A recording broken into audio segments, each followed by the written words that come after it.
introduction like that. During rehearsal, we thought it'd be so great that they take us seriously now. And us? Yeah. Really? Yeah. Okay, focusing your business.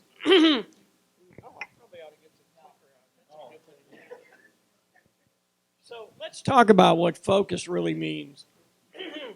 Let's look at the second definition. It's a point of concentration. And that concentration can be your thoughts, your energy, your actions. So focusing in your business can be a very good thing for you. So before we get started on this, I'm going to ask you a very important question. Guy asked me this question the other day at breakfast, and it kind of went, ooh, hadn't thought about that. And that is, who is your most important client or customer? And you got to really start here before you go anywhere else.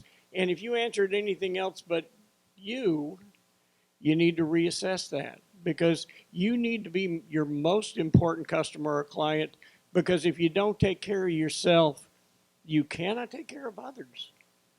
So think about that as we go through this, because that's where we're going to start our focus before we focus outside. Now let's talk about the importance of focus. The importance of focus, of course, is it channels your energy, and it allows you to really focus on, to be able to get very clarity on what you're doing, who you're doing it with, and many other things. Think about it in these terms, okay? If you take a 40-watt laser and a 40-watt light bulb, same amount of energy, but a 40-watt laser will cut steel. A 40-watt light bulb will melt chocolate. Think about that in your business. Do you want laser focus or melted chocolate? M&Ms are not the same. So we started off when we opened our business. We said, why did we open our business? Most of us, we had a passion for it. It was like, this is something I want to do. I can do it better than anybody else. I can do it, better than the person that I was working for. And people need this. And that passion was the reason you opened your business. None of us opened our business, I think it's fair to say, with going, yeah, I think I'm going to open a business. Sounds like a good idea. Yeah, we'll do that. That's not the way it works. But once we get in business, a lot of stuff happens.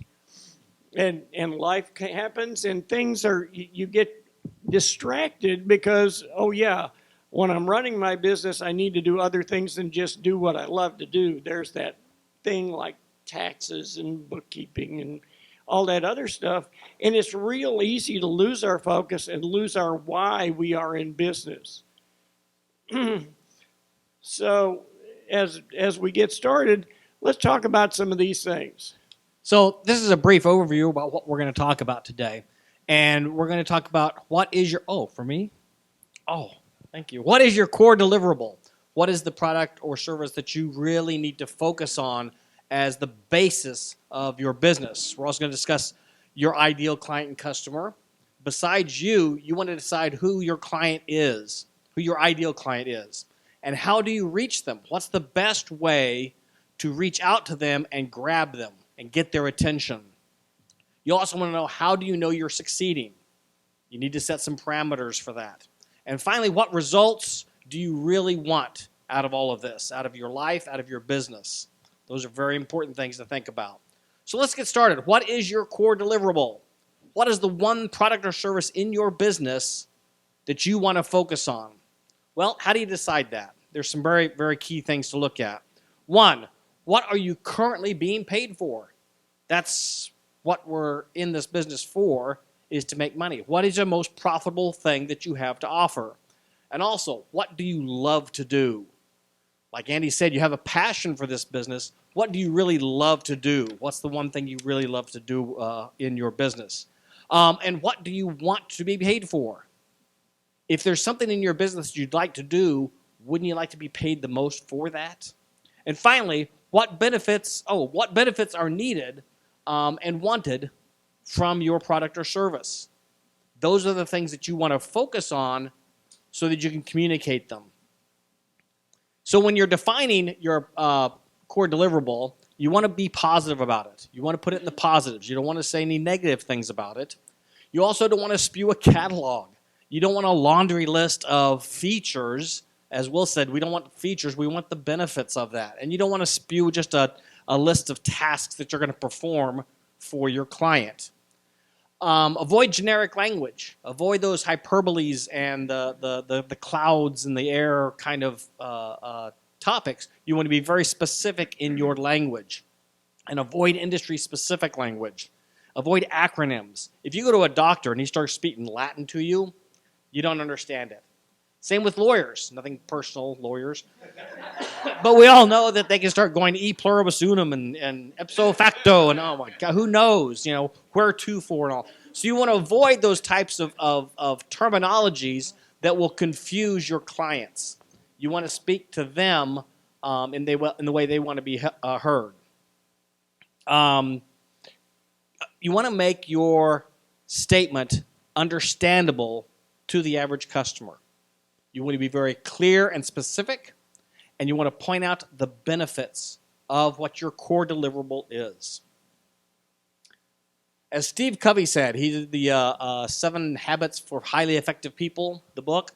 He said the main thing is to keep the main thing the main thing. Sounds profound.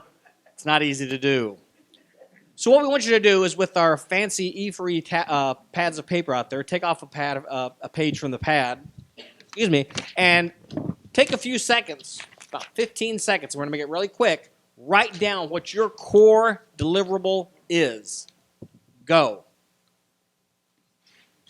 This is where we hum the song. Do, do, do, do.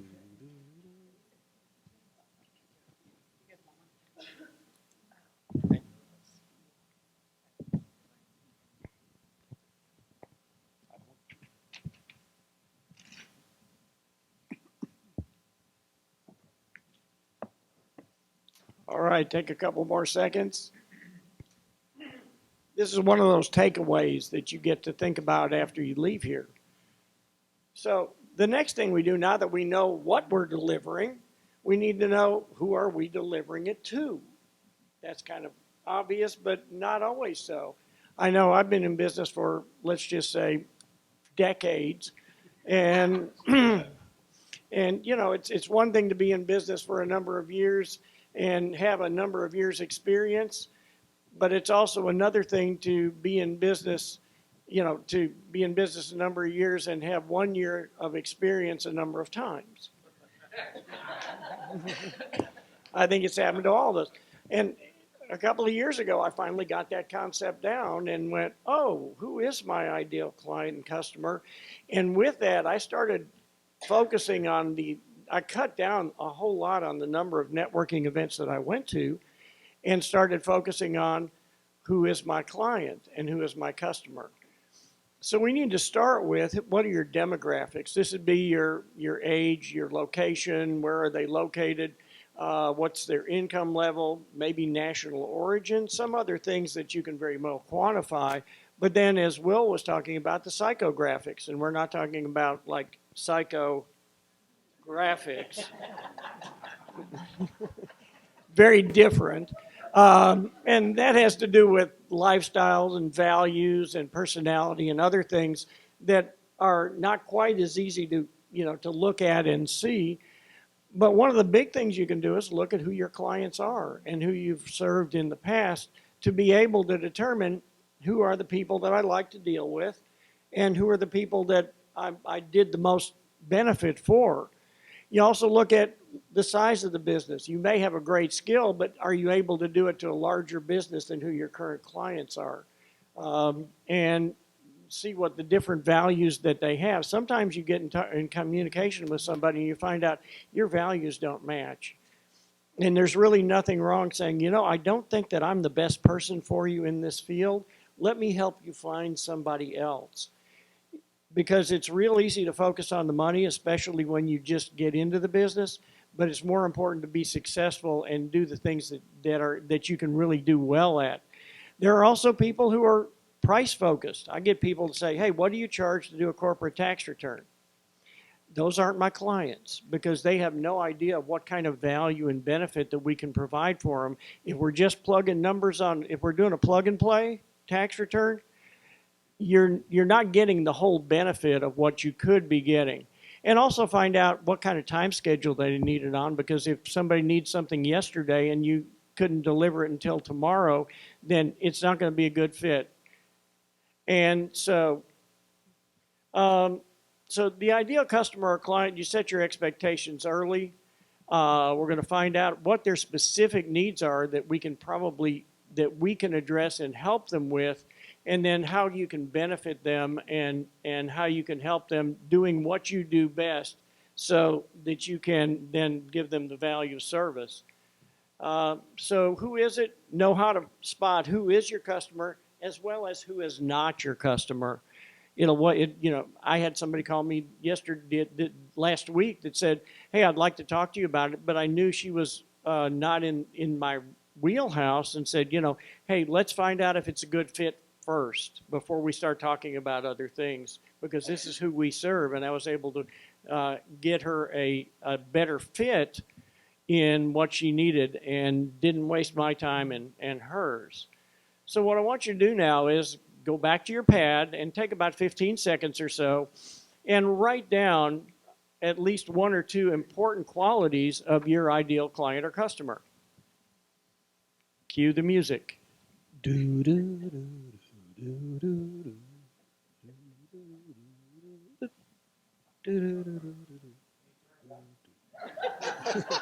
You don't want that. All right. All right, let's wrap that up. And now we're going to discuss, how do you reach your ideal client or customer? There's several avenues to be able to reach out to them. And what you want to find out is, where do they spend their time? Where are they hanging out, either offline or online? Do they go to meetup groups? Do they have industry conferences? Online, do they spend a lot of their time on Facebook, or are they more into LinkedIn? We heard about LinkedIn before. LinkedIn is a great way to stalk your potential ideal clients. Find out what they do and where they hang out. And how do they talk? Find out their language. Find out what kind of industry buzzwords they use. Not your industry buzzwords, but theirs, so you can converse with them on their level. Also, find out who else serves their industry. Make connections with those types of people so you can be a resource for your ideal client. When they have an issue or a question that may not relate to you, you can be a resource to them and give them referrals. It's an amazing way to reach out to them. Ideally, your ideal clients love this radio station, WIIFM. It stands for What's in It for Me. That's what your clients want. They're constantly thinking about what's in it for them. You want to be the person that offers the benefits that's the most important to them. So you want to build relationships with those people. You want to stalk them on Facebook and say, by the way, buy my stuff. Sell, sell, sell. You want to build those relationships, become a valued asset to them. Find out what their specific needs are, and let them know that you can help them with the benefits that you have to offer. So now that you have your ideal clients, now you need to write down a few ways that you can best reach them. So we're going to give you about 15 seconds on your wonderful pad of paper and write down some ways that you can reach your ideal clients or customers.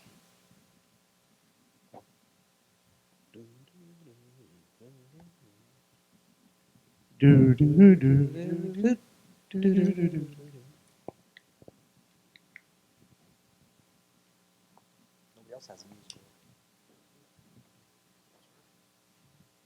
Okay, start finishing up, and we'll continue on with, now that you know what your product is and service, now that you know who your customer is and how to reach them, how do you know if you're succeeding? Well, always a good thing.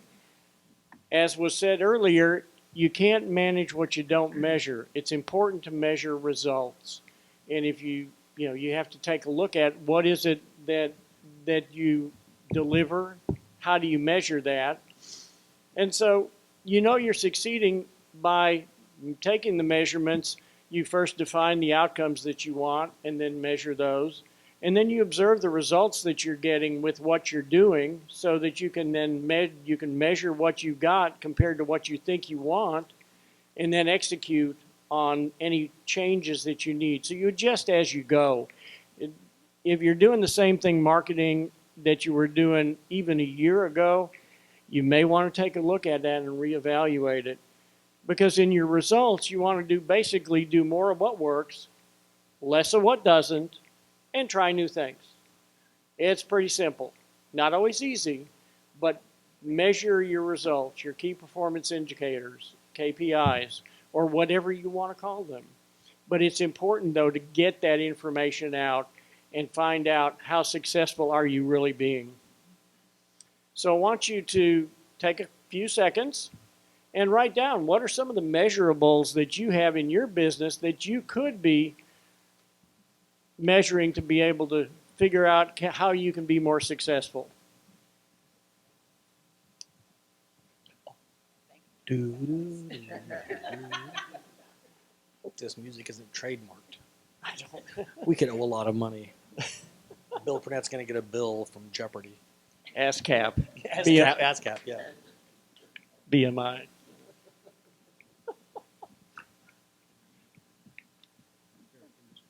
So now you've been measuring things. So that's current operations. But what you want to do is, what do you want it to look like? What do you really want?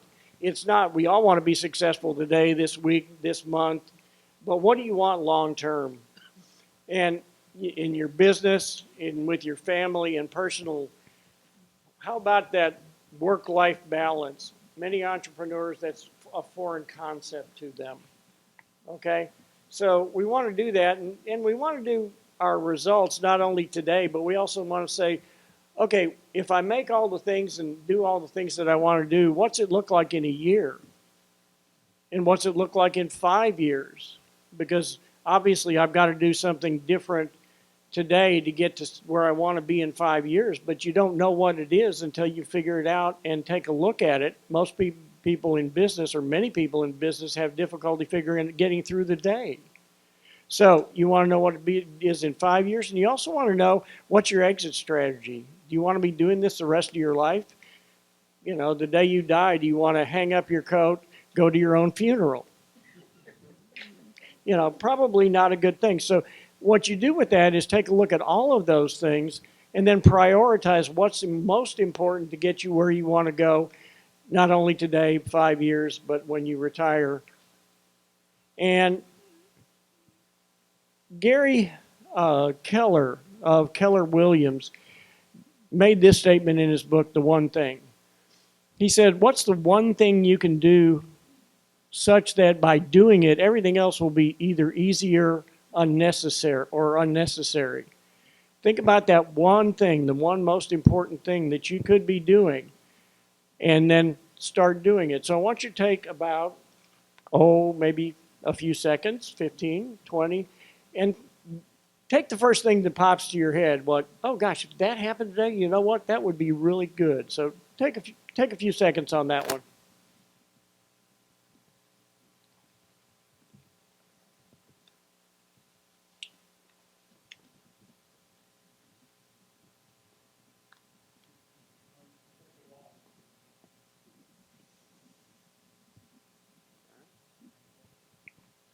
All right, let's wrap that up. So let's go over a summary of what we've done today. We've discussed what is your core deliverable. We've looked at who is your ideal client, discussed how to reach them, and talked about how do you know if you are succeeding and what results do you really want. If you followed along and written down when we told you to write down and you weren't just making love notes, you've got a great plan for your focus right in front of you. Great quote we thought. When life gets blurry, adjust your focus. And as Andy said in the beginning, do you want to be the laser or do you want to be the light bulb? So here's our challenge to you today. Take one of the things you wrote down and implement it today or tomorrow to help make that change and to guide your focus. Thank you very much. We'd like to appreciate your time. Thank you.